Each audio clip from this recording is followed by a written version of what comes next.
لبنان البلد اللي كان يضرب فيه المثل بوفرة المي، ينابيع، أمطار، مياه جوفية، ثروة حقيقية. من أول ما تأسس لبنان والحكي دايماً عن السدود، مشروع لحماية هالثروة.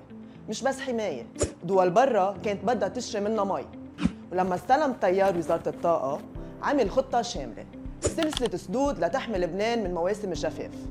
بس مين وقف ضد؟ القوات اللبنانية. ايه القوات وقفوا مع المعرقلين ضد سد المسيلحة، ضد سد بسرة، تحت حجة طبسون. واليوم لبنان عطشان، الناس عطشانة، والطبسون عطشان كمان. طيب يا قوات، وين خططكن؟ شو عملتوا لتواجهوا الشح؟ شو غير تحميل المسؤوليات؟ شو غير التهرب من الحقيقة؟ امبارح عرقلتوا واليوم عم تتهربوا، ومعاليك بدل ما تحط خطة إنقاذ عم تقاصص مدير عام من هون وتكب اتهامات من هونيك. الشعب عطشان والمحاسبة مطلوبة، بس كمان الحلول موجودة وباعترافكم انتو. وين شغلكم؟ وين خططكم؟